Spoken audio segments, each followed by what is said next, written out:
We simply need to make some self-custody solutions that people can use and that they can restore easily. And this is the first step.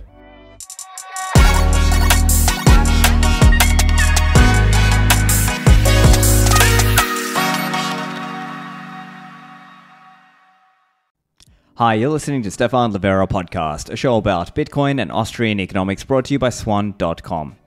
Today, we're talking about metal seed backups for our Bitcoin private keys. Now, for those of you who are Bitcoin hodlers, you're probably used to this idea that you need to write down your 12 or 24 words, but there are ways to back that up into metal. Now, what we're talking about today is taking that to another level of being able to back up the multi-signature related information, the descriptor. So that's what we're going to get into for this episode with Dax and E from the SeedHammer project. Here's my chat with Dax and E. Dax and E, welcome to the show. Thank you so much. Thank you very much. So today we're going to be talking about a range of things, mostly obviously this SeedHammer concept. What are we trying to achieve here? And I think as part of this, we'll try and help explain for newer listeners a little bit about some of the ways to think about backing up our keys, especially when we're talking about the more secure setups. So I guess it's normally a good place to start. Why? Why are you doing this stuff? What was the driving impetus for you guys? Obviously, I know you're under a pseudonym, but just as much as you're comfortable to share without doxing your personal life. Yeah. Yes, if I should go first, actually it was E who introduced me to the whole thing. He earned me some money once, and then he insisted on paying them back in Bitcoin, and I went down the rabbit hole, and the usual way, and then you start to dig deeper into what is money and how is money created and why is hard money good, yada yada yada. And then at one point, and I think this, especially now when we might enter a new bull run, it becomes obvious to many people that have been stacking sats. Maybe a lot of people or plebs came on in 17 and so on. Now you're looking at your stash and you are thinking, okay, this is actually a significant amount now in dollar value. And if Bitcoin is going to be hopefully what we all hope for, then I think it's very important that you take your custody of these coins very seriously already now, no matter if the dollar value is life-changing or not for you. And the same goes for all of us, right? And that kind of moved us in this direction. I don't know if you want to add something to that. Yeah, well, I would say that once you go down the rabbit hole of what is money, then you end up at Bitcoin and what Bitcoin is. And I think you can say the same thing about self-sovereignty. Once you realize that the only real way to store your real money is by doing it yourself, you go down this rabbit hole of how can it be done in a way. What is the most perfect, not necessarily perfect, but what is the end goal? What is the end solution of storing Bitcoin in a way that where you can sleep well at night?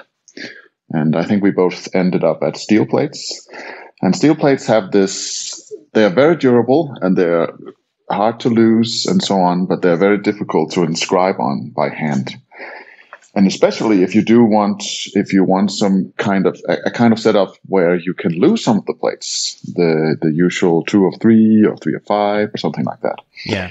At this time and the time when we began SeedHammer, and I think still there's not really that much support for Shamir schemes, so we went for the multisig route.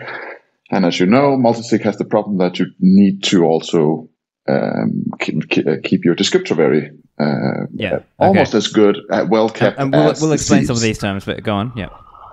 Yeah. Okay. So the problem was really the descriptor for multisig, and also to have the descriptor for having a self-contained backup, so you don't have to have a USB drive or something printed that you put on each share and so on. Yeah. So that led us down on how can you engrave that by hand? You really can't. We tried with these stamps, Yeah. So look, so before we get into the technicals, I just want to make sure we can get everyone to follow along. So let me just try to set the scene. Obviously, some listeners are advanced, you don't really need this, but for the beginners and intermediates, maybe this will be helpful. So when we start with Bitcoin self-custody, typically you might start with a wallet and it tells you to write down 12 or 24 words. You can think of that like that's your master private key, or it's like an encoded version of your master private key. If somebody gets that, they get all your coins. Now, people are normally taught to write down these 12 or 24 words and potentially back it up. And here I'm holding up just as an example. Here's the seed plate from CoinKite. That's an example. And people would go through and sort of hole punch with a puncher. Okay, these are the words. But there are trade-offs with this also, because in this example, if I didn't have a passphrase, then if somebody gets this plate, obviously this is an empty one, but I'm just showing as an example. If somebody gets this, they can steal my coins or take my coins, basically. And so that's where some of the conversation goes into more advanced techniques. And so typically people are talking about things like, one is using a passphrase. So they would have their single signature Bitcoin wallet with 12 or 24 words and an additional passphrase. That's one way that they might approach that. Now, there's trade-offs to that, because now you're creating another potential single point of failure, depending on your setup. And the other approach many people are doing is what's called multi-signature. So this approach, for people who aren't familiar, you can imagine you can have, let's say, 3 Bitcoin hardware devices, and you need to spend in order to spend, you might set it up where you need any 2 of those 3 to be able to spend coins. And so this is one way that you can help reduce some of that single point of failure and give yourself some more security potentially. But there's a little bit of added complexity. And so that's where maybe a lot of people debate in the community, what's better, passphrase or multi-sig and things like this. And I guess we'll get into some of that. So maybe let's start with that question for you guys, Dax and E. Do you have any views on the passphrase or multi-sig question? If I should go first, I would say the passphrase, I don't use it personally. Because there is a risk that I forget the passphrase, or that I will have a critical impact on my brain, so I simply cannot remember it. And then the coins would be gone unless I have written it down somewhere. And I know you can do that in a password manager or so. But the whole way we are thinking is we want a self-contained backup. But that's also how we are personally. We want it to be self-contained, with nothing that we need to remember and nothing that our heirs need to remember. That's very important, because if you have a passphrase and you do not give it away to your heirs in a way that they can remember it, the money are also lost.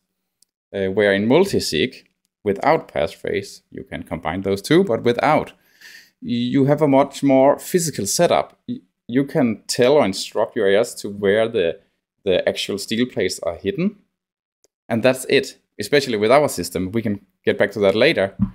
It usually isn't. You will also need the descriptor, which I am sure you will explain about later. Of course. And E, anything to add there on passphrase or multisig?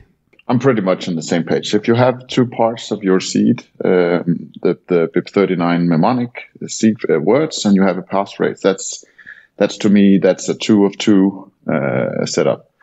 And if you have a 2 of 2 setup, you might as well go to 2 or 3 or something, so you can have a little bit of redundancy. And also, I think it's good to treat the parts the same. A passphrase is one thing, and the BIP39 mnemonic seed phrase is another thing. And I like the symmetry of just having seed phrases. Right. And I'm personally in the multi-sig camp as well, but I understand it's a common thing in the community where there are some people who...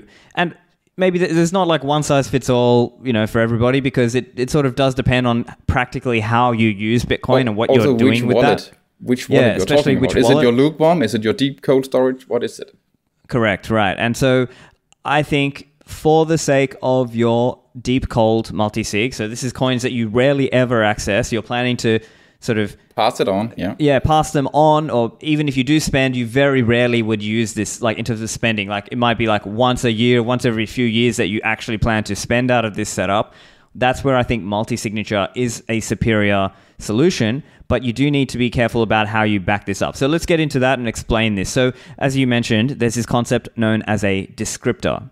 And so just let me kind of set the background here, and then you guys can elaborate a little bit. So coming back to that 12 or 24 words that you wrote down, that is like your master private key for that particular wallet. So let's say you've got, a cold card, and you might have another one that's, another device. Let's say you've got a Jade or something else. You can have a master private key for each device. Like you can have one for the cold card, one for the Jade, and one for some other devices.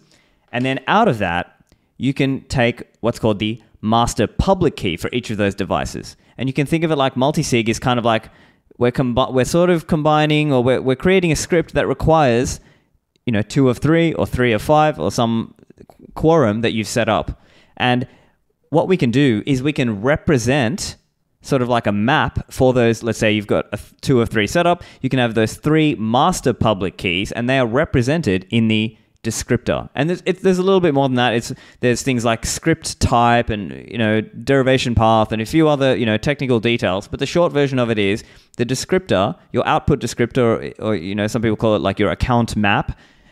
That's your way of being able to find your coins, because this is one of the other things which is a little bit of increased complexity to do multi-sig. But I would argue that complexity is worth it. But we just need to have a way of backing up that descriptor. And so do you guys want to elaborate a little bit on that or add anything to that? I think it's a great way to explain it. If I should add anything, I would say we are trying to take out that added complexity, especially from the point of view of those who need to use the backup. If I can show a product from the SeedHammer. Yeah, sure. Here we have in this example, 24 words. I don't know if it's mirrored. It's mirrored on my screen. Anyways, yeah, I can see it. Here we have an example of 24 words. It could be 12 also, and a QR representation. And that could be the 12 words in one of your devices. You just showed, I think, a cold card or a trace or something like that. Let's imagine they came from that one. And then another plate would contain 24 words from one of the other devices. And a third plate would do the same. But the problem is, it's correct, and we were of that misunderstanding in the beginning that 2 out of 3 is enough. And it is enough to sign a transaction, but it's not enough to recover your wallet. So if you lose your Sparrow or Nunchuck or whatever, got your phone stolen or something, and you haven't backed it up, and many people would back it up on paper, for instance, like I have done here, if you don't do that, or if you lose that part, then your coins are gone. You cannot spend them because you cannot recover your wallet, so you can make a transaction that you can then sign with 2 of the 3. And that's where we are quite unique, because on the flip side, on the back side of these plates, we have the descriptor split out in a clever way, because there's not enough room for the full descriptor. It's quite big. And that makes so that, just like with the private side, that any 2 out of 3 is enough to sign a transaction. Any 2 out of 3 of the backsides is enough to recreate the full map or the full descriptor. Technically how it's done, that's kind of each table. But that is like how we want to make something complex more simple. I just need to save 3 metal plates, and to spend I need to scan 2 of them. And also to recover, I need to scan only 2 of them. And it works with Nunchuck, Sparrow, and many Blue Wallet and so on. And you actually just point on these QR codes, and in less than 2 seconds, you see your balance. And that's quite unique, because these will go through water, fire, whatsoever, and you still have it. And you can also actually bear to lose one. And it also works for 3 out of 5, for instance, and other setups. But that just kind of underpins what you just said. We have a technology here that is quite complex, actually. One thing is how to set it up. You can get help from Unchained, Casa, and guys like you. But then when you have the backup, and okay, and that was maybe also our issue. Our children will be the one who gonna maybe use this backup one day. And it needs to be bulletproof. And I can instruct my daughter to where those plates are. And I can tell her, take this software or whatever will be popular at that time and scan 2 of the 3 on the back side. Then you will see the balance. And if you want to move them, scan the other side. And that's it. And that's the kind of simplicity we need as an industry to add to these technologies in order for this to work. Back to the show in a moment. This show is brought to you by Swan.com. Swan.com makes it easy for you to buy Bitcoin and also learn about Bitcoin. And you can do this on the website over at Swan.com or using Swan Bitcoin applications, which are available on the Apple or Android smartphone. Swan makes it easy to set up a recurring automatic purchase plan so you can regularly purchase Bitcoin and tune the volatility of Bitcoin to your advantage, because it does go up and down a lot, but those people who've been stacking and hodling over the long term have done very well with that. Now, Swan makes it easy for you because you can automatically purchase and withdraw for free. So free withdrawals with swan.com, and Swan makes a range of learning resources available for you, whether that's free books, whether that's the Welcome to Bitcoin course, whether that's the range of content that's available from the Swan team, such as Swan Signal or Cafe Bitcoin or various YouTube material and videos. You can find all of that over at swan.com. Mempool.space is the leading Bitcoin and blockchain visualizer. You can use this tool to search your Bitcoin transactions. You can also use it to see the mempool state and see what the block space and fee dynamics are. You can see what kind of fee you need to attach to a transaction to get that transaction confirmed into the next block. So I use Mempool.space regularly whenever I'm about to send an on-chain transaction. Mempool.space is free and open source software that you can host and run for yourself, and they have a range of different views and things that you can see when you are using the visualizer. So you can view transactions, you can see things like the replaced by fee history, you can view the mining dashboard as well as their Lightning dashboard. You can find out more info over at Mempool.space. And now back to the show.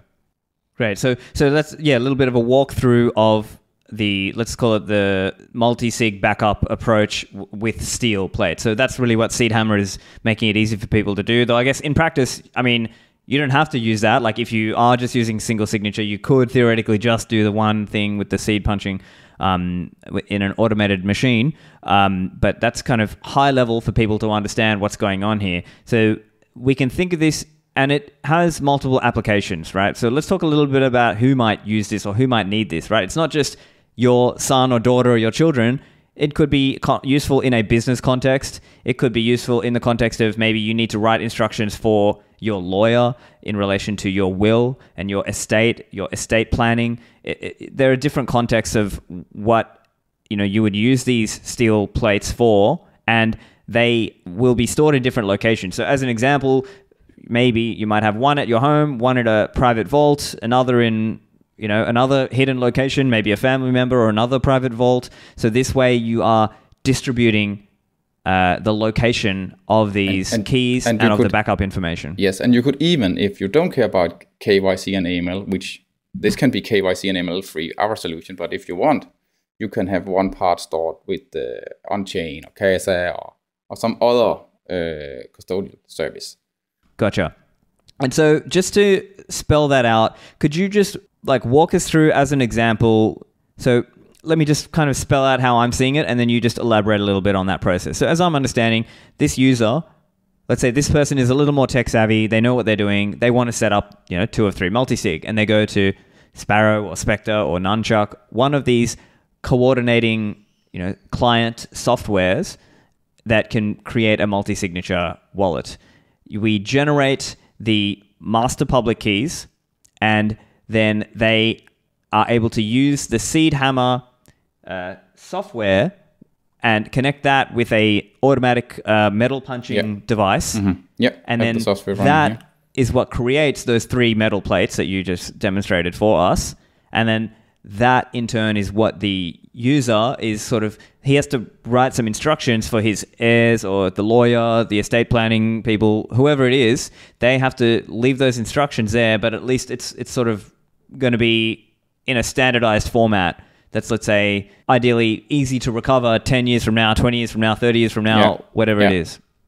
Yeah, that is correct, assuming that the standards we are using are not deprecated, which they are. But we'll get into that later. But just go on. So anyone today not anyone, but I would argue a lot would ask persons like you and companies and Bitcoin consultants, I'm uncomfortable with having this much value hidden in those 12 or 24 words. Because what if I lose those or someone sees them? You just need to see them or maybe they are made with a bad entropy, so someone is overlooking, actually surveilling that address.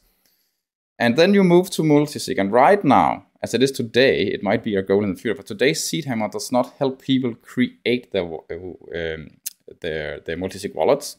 You can get help from companies and so on, or you can do it yourself.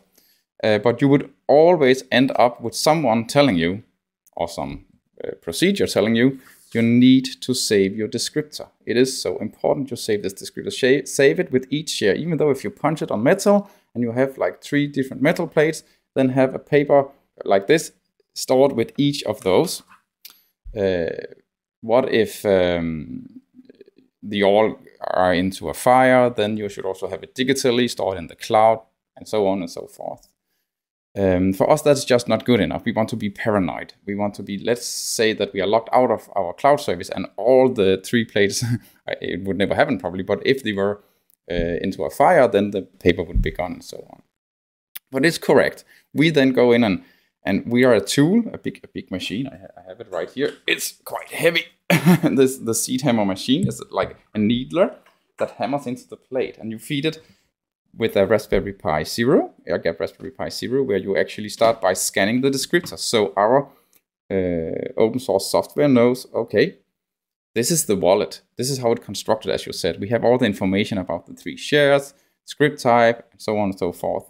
And then you just feed it with one of your 12 or 24 words. And then it knows, oh, that's a share that is in this multi-sig setup. I will now start the checkout process, as we call it, where it guides you how to set up the machine and hammer the first plate, so on and so forth.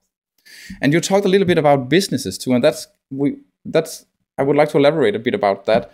If you have a SeedHammer physically now, I know that you and I are very much apart physically, but you could have a SeedHammer at your place. I could have a SeedHammer at my place, and E could have a SeedHammer at his place somewhere in the world. And we could jointly agree on that each of us creates with as much entropy as possible, randomness, a seed that only we know ourselves. But we could give each other or share with each other the public key from that seed. That wouldn't do any harm. And then, for instance, we would agree that you would be the coordinator, so you would feed those 3 public keys into Sparrow, for instance, or Nunchuck. And then you would send back the descriptor to us, because the descriptor doesn't know anything about the secrets, about the private keys. And now I could hammer, because I could load this with the software and load my 12 words into the software, and I could hammer my plate. You could load your 12 words with the descriptor and hammer your plate, and E could do the same. So now we were shared a 2 out of 3 multisig where no plate has crossed any borders. No information has crossed any borders physically, because it's also, that's a downside with steel. It's hard to travel with if you don't want the because you might be paranoid about going through an X-ray machine in the airport or this kind of thing. And actually, one other point I do want to make here, for the paranoid, I guess it's also possible to use SeedHammer only for the output descriptor backup, right? It is, but E, how is it? Correct me if I'm wrong. We have a version, so it will always start with the public part. So when it asks you to flip the plate and hammer the private part, you just disregard that part of the process. Gotcha. But you would need to initiate the hammering of each plate. You would need the 12 words for each plate. But you could just produce this, the backsides.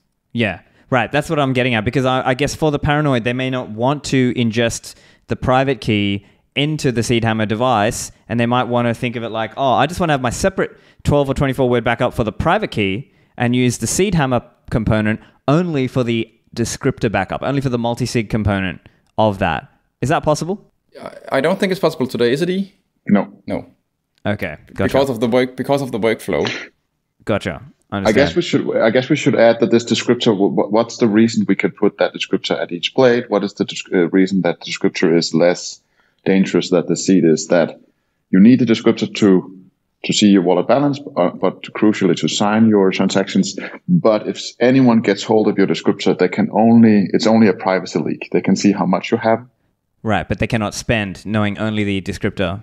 So that might be another tool that some more paranoid hodlers or security setup consultants might want to take. They may want to take that step of having, distinct backup formats for each thing. But of course, there's complexity with all of this, and I'm sure a lot of the user experience and things have to be sort of ironed out over time because it is very early. It is very early, and I want to add just a quick note on this. We are working on, which you might saw on Twitter today or X, we are working on a version where you can fit the whole descriptor on each plate. So you wouldn't. So any plate, any one plate would be enough to describe the wallet, and that would mitigate the issue, because then you can just hammer it on one plate and disregard hammering the other side, and then we have the solution you're asking for. So I believe it will come in the future, but we are still so goddamn early. This is the only multi-sig backup on steel that exists in the world at the moment, and we are also learning from our loved, like I call them our ambassadors, those who bought the machine now, because obviously it's $600 unit. It's not something you do as a pleb with 1 million sats, right? So we know who's the target group at the moment, but I'm just saying, and we can get into that later, there is something in the future very interesting coming up. Yeah. Gotcha. And actually, just for listeners who are curious, what is the cost? You mentioned it. I missed that earlier. What's the cost for that the bigger machine? The one I just showed, the SeedHammer machine? Yeah, $600. In terms of the cost, one other question around the cost of the seed plate backup material. Can you give us a guide there? Mm-hmm. Where we also sell the controller actually for US customers, but this is the most used plate. It's for the 2 out of 3 multi-sig. And there we have like either a 9-pack or 18-pack bundle for 59 or 99 US dollars. And we have the bigger plates. We also have a minor credit card size plate, which we are phasing out. But we also have even bigger plates. They are like almost twice this size, because we need more space, even though it's a partly descriptor. We need more space. That is for 3 out of 5 and other setups. Just to elaborate on the material, it's stainless steel 316. And we are actually right now, those plates are undergoing at an external company accelerated corrosion test. We wanted to see how they behave compared to normal stainless steel and compared to regular steel. Oh, great. Yeah, that's good to see. Normally things like people do things like heating them up to sort of do advanced aging processes to sort of help simulate what happens over 10, 15, 20 years, etc. Exactly. And so I guess these are all things that have to sort of be built out. So bringing it back to the actual controller software and the controller unit. So I guess we're calling that the SeedHammer Controller. Can you tell us a little bit about some of the security considerations there? Like, as one example, there may be users who are paranoid about that little device holding private key material. And so maybe the more paranoid users would want to maybe do the process and then literally light that on fire or destroy that unit as an example. And maybe less paranoid people might be in a position where they're using that same one for multiple people, which I don't know. Personally, I wouldn't be comfortable with that. Not a good idea. No. Yeah. Can you explain a little bit about that? Every time you work with your seed, you need to treat it, even though it's a multi-sig, I would still treat the seed as the biggest secret of my life. So also consider where it came from, because if it was generated online through some app, like where you could buy some coins and then, save those 12 words. Those 12 words have already been online. You cannot be sure that they are generated with enough entropy. Right, that always offline, right? That's the important thing. Yeah. Created offline, and that's a whole other story with Diceware or whatever you want to do. But let's wait with that. When you have your secure 12 words made with enough entropy totally offline, it can feel very odd to put them into something digital. Why we chose the Raspberry Pi Zero is because it has no Wi-Fi module, it has no Bluetooth module. And if you do not use the middle port, then actually the left side is only for power and the middle is for data. Of course, we need the data part, but only connected to the big blue machine, nothing else. When you boot it up and you actually want to do something, we ask people to remove the SD card, so you take that out. Then at least one point of storage is removed from this device. Now you can put in your 12 or 24 words and your descriptor and stuff like that, and you can hammer things out. And we can talk about what can be stored in the machine later. But let's talk about this device now. Then, if you are ultra paranoid and you haven't read through the code, because our code is not even open source, it's public domain. No one can ever own it. And of course, that's what also makes it trustless, that a lot of people hopefully have reviewed the code and seen that, okay, this is not actually writing to any element. Because as E pointed out to me lately, what makes this stateless, that it can't save anything, is by design from the code. And E, maybe you could elaborate a bit about that. Yeah, continue your presentation now. We can but it's something about that. If you really want to, and you were evil, you could actually try to store the seed words on some kind of chip on the board of the Raspberry Pi Zero. Nothing prevents you from doing that. I was of this stupid idea that, it's the stateless unit, just like let's say when you have a Blockstream Jade in stateless mode, then it can't save anything. When you take the power, it's totally empty of data. Only if the software is designed so. Evil made attack could maybe make a malicious part of your software or a version of your software, which is why you should check our signature and stuff when you download it. But anyways, when you're done with it and you're really paranoid, and I know that, and I think I did myself actually when I made my plates, I ran it over with the car, burned it, and threw it out. And I made each plate with 3 different Raspberry Pis. And it sounds stupid to go to this extent, but if you are storing what you want to pass on to your kids, wouldn't you regret if that little risk of something revealing your seed, you would regret it so much if that was enough that you looked at a balance of 0.0. So you're right, Stephan. Destroying it afterwards is the super paranoid way to go. But in general, we are of the idea that never share your neither SeedHammer or SeedHammer controller. Don't share it with anyone unless like you're doing it for family. I don't know what, but it is super, super important that you almost look at this device when it has known you 12 or 24 hours. Look at it as a dirty object that you need to destroy, even though it's stateless, has no Wi-Fi capabilities, and the code is honest and stuff like that.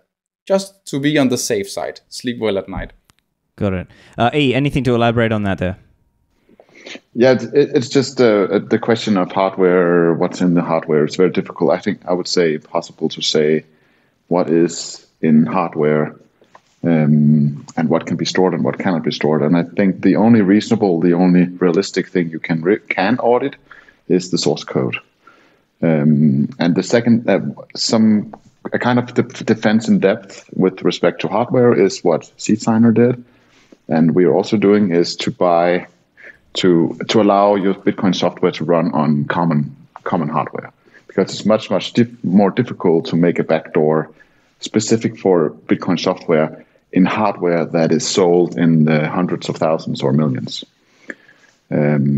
So there's a misunderstanding with respect to the SeedHammer that you can't store anything. I certainly believe you can store it on the device itself. You don't even need the SD card.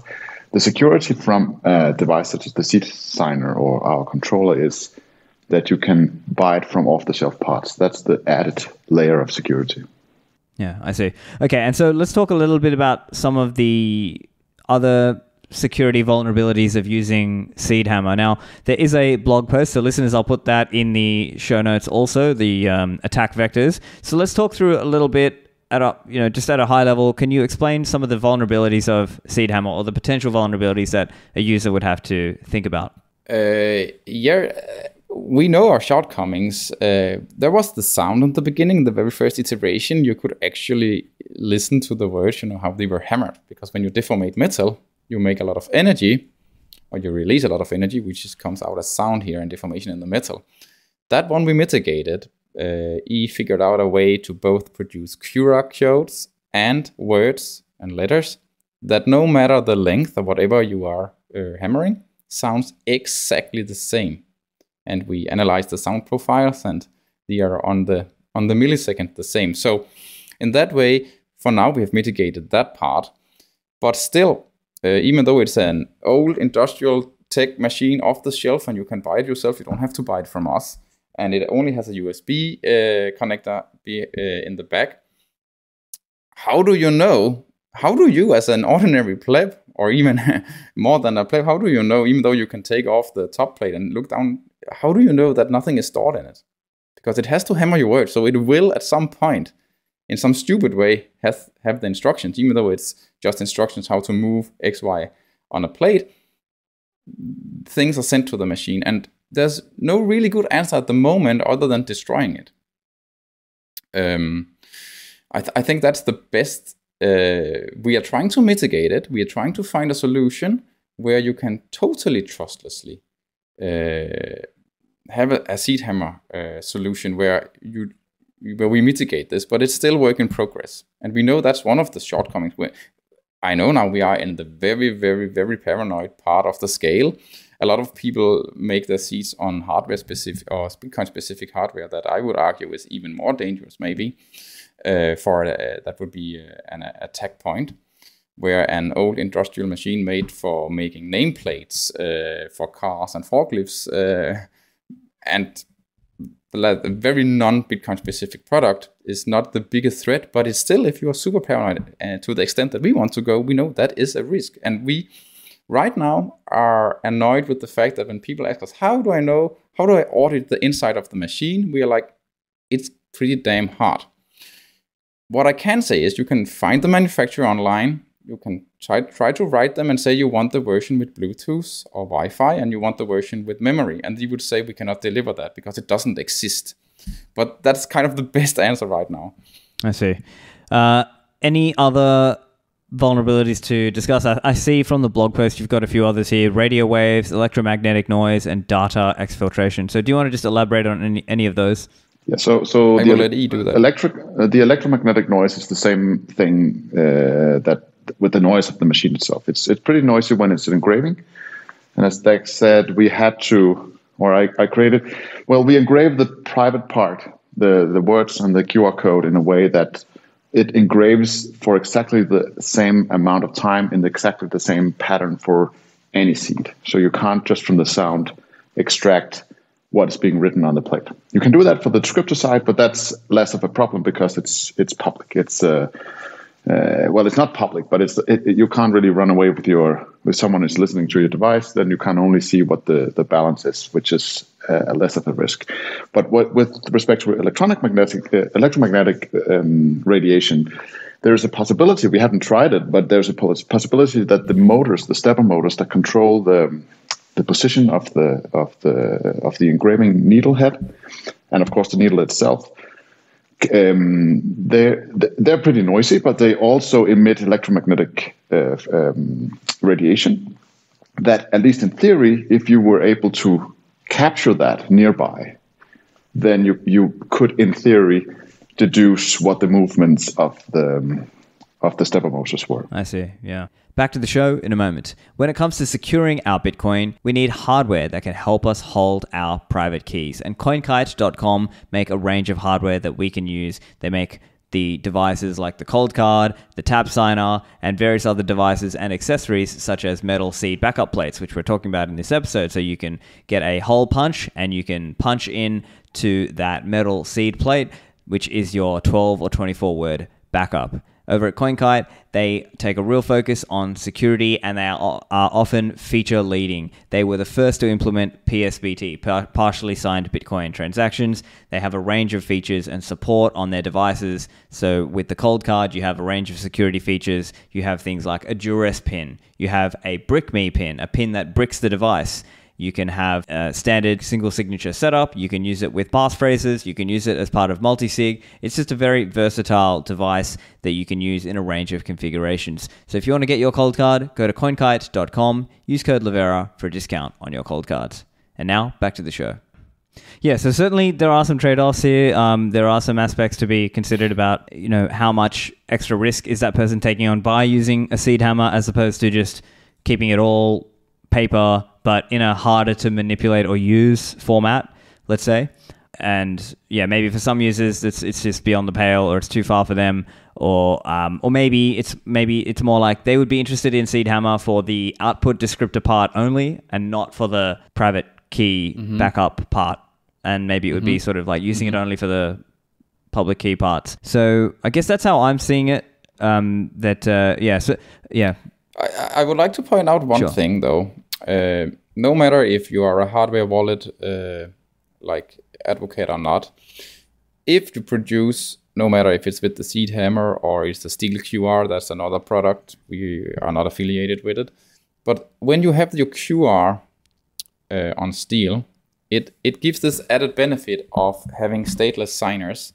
So you do actually not need, at least for your lukewarm and cold storage, you don't really need a hardware wallet. You can just produce your seeds, produce your plates directly, everything offline, and then fund them. And every time you want to spend, you load via the QR, because that's very easy. You load via the QR into a stateless signer. In that way, and me personally also, I can manage my coins totally without a hardware wallet. I could just use a Raspberry Pi Zero running the seed signer software, for instance. Again, no one solution fits all, but that's an important point to make. And it especially became clear to us, and we also got it from our ambassadors, customers, and partners, that when we had this, was it Ledger who came out with some kind of backup of your private key? So there was right, Ledger recovery, which is, there was a lot of discussion in the industry about that particular thing. There was a lot of, let's say, backlash amongst more hardcore users. I think Ledger's response is more like, oh, this isn't for the hardcore people. But then there was still a question about, is that the right thing to push people into that pathway, etc. Yeah, but it makes you question, oh my God, my Trezor, whatever, something I won't mention a lot of names here because they are probably doing their best, or they are doing their best, but just know that when you have those 12 words inside some electronic device, it might be able to exfiltrate it somehow. And by making a product as Ledger did, that is a recovery product, they publicly say that we can take this, and of course they can take it. It is, even though it's in a secure chip, of course they can take it. And they can promise as much as they want. And even though any company, wallet producer, is honest, if they have a backup service like that, and you have a single sig, and it's stored somewhere in the cloud, and you feel happy, now it's not my own responsibility anymore, what if a government wants to access those data and put pressure on that particular company? So the company doesn't even have to be evil. External sources can be evil to the company that forces them to leak your data to them. So I think it's a very important point. And that's why I'm a big proponent of stateless signers. Okay. Yeah. So yeah, I think that's an area where people have to think about exactly what are they comfortable with. And again, for the different setups, right? Like maybe for your ultra cold, ultra paranoid setup, there are just certain things that there's certain lines you just never ever cross. And maybe for some lukewarm setups, or maybe for like a business sort of day-to-day use multi-sig, maybe for that setup, you're comfortable with other risks. So I think that's really where listeners have to sort of think about their own trade-offs, what's appropriate for them. And even, many listeners are builders, developers, educators themselves, so they have to sort of think for their own users or for their own customers or students who they're teaching, what's the appropriate response or approach for them. One other question people will probably have is around different standards and changing standards, right? And I know you did a thread about this. So let's just talk a little bit about that. So I guess I'll set some of the context and then you can give your answer. So one of the, I guess, responses that was seen online was this idea that, well, hang on, what about changing standards? So the underlying QR standard, blockchain UR as an example, what if that updates or changes? Or what if the industry shifts to a new standard that in 10 or 20 years, people using that standard instead of the one that was used to engrave? Do you have any thoughts or response on that?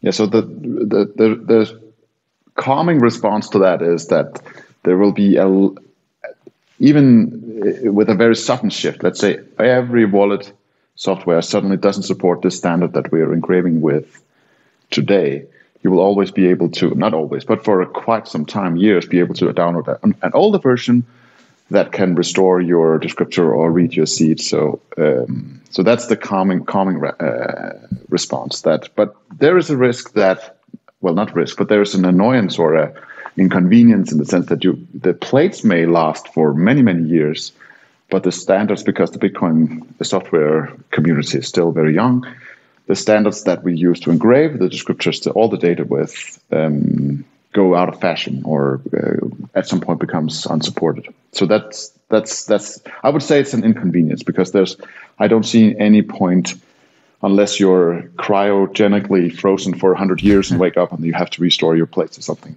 So that's the That's the first response to that. And the second is that from thread, we're trying to avoid these. We're trying to mitigate these problems by moving away from some of them less supported standards. And we're even trying to squeeze the whole descriptor in several ways, to hold the descriptor down on the backside of one plate or each of the plates, even for the multi-sig setup, which makes us less reliant on particular standards for encoding or engraving or representing the descriptor. Gotcha. Yeah. So yeah, that's also, I would say that in summary, there's always a risk for changing standards, but we're moving towards more widespread standards. Yeah. And yeah, to be honest, I think that's a fair answer. One other area is just to talk about SeedHammer as a project. I guess let's talk a little bit about that aspect. Is this a for-profit company, or is it more like an open source project, not trying to be like a not-for-profit thing? Can you tell us a little bit about the structure here and what you're aiming to do just more broadly with SeedHammer? Yeah. First of all, the idea came out of as I said in the beginning, necessity to do these things and help people when you look at the USD balance being like, whoa, bigger than I expected. And we believe that we need everyone who has the capability need to help the industry by making the advanced stuff under the hood accessible for everyone. Also multi-sig, if we end up having multi-sig as the predominant non-single point of failure technology in the future, we simply need to make some self-custody solutions that people can use and that the heirs can restore easily. And this is the first step. Seen from a business perspective, we are working full-time on it, both of us, and we even have more partners than you see here in the show, helping a lot. And of course, we would like to be funded, and not from external funding. We would like to be funded by bringing value in a trustless way, so that people want to pay for this. And as you know, everything can be done do-it-yourself. There's even a do-it-yourself guide online made by one of our, he's not a customer, but he's an ambassador. And we really just support that.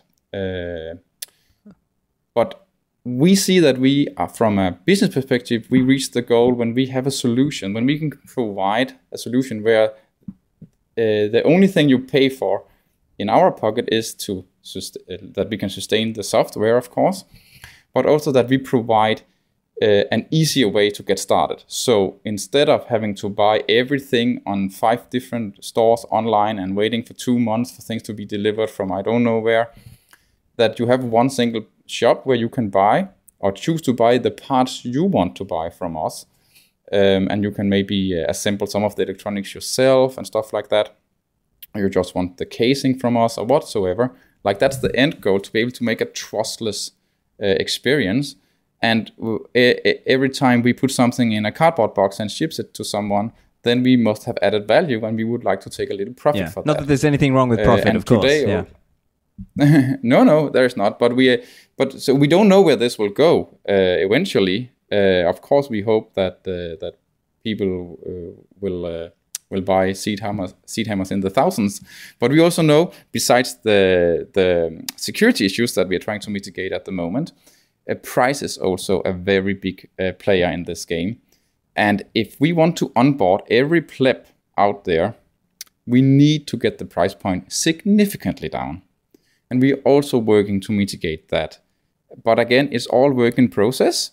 And I think there will be ground for yet another talk in the future. But when and how, we don't know yet. But definitely we know that there are some things that will make this product even more accessible from a price point of view. And also from, because we do get pushbacks from some of the ultra paranoid, not only ourselves, but some of the ultra paranoid Twitter users. And we take it very seriously. And as we just talked about, we are well aware of these shortcomings. And I think we feel, as not even as a company, but as persons, that we have fulfilled our duty to the Bitcoin community when we reach that end goal of full trustlessness. Verifiable and trustless. Mm-hmm. But your question was it for profit or is it just open source? And so that it's a for-profit company. Great. Yeah, and that's fine. As I said, nothing wrong with setting up as a for-profit company. And I think the other aspect, of course, we've spoken today a lot about some of the more paranoid questions, but let's remember where a lot of people are today. They are custodial on exchanges or brokers or services out there. So I'd be very happy for them to even just start the process on single signature. And then, of course, I would like to see more people become confident, comfortable enough with advanced security techniques, and of course using things like multi-signature once they're ready for that. And so potentially, if this helps more people go to using multi-sig instead of leaving things with a custodian somewhere, then I think that's a good step for people. So you have to sort of balance the paranoia aspect of it with also having something that is usable and practical for a decent percent of the population beyond just that sort of 0.01% true ultra paranoid types. So I think you sort of have to find the balance there. I guess any closing thoughts about where things are going in terms of Bitcoin and Bitcoin self-custody? The price is going up forever, right?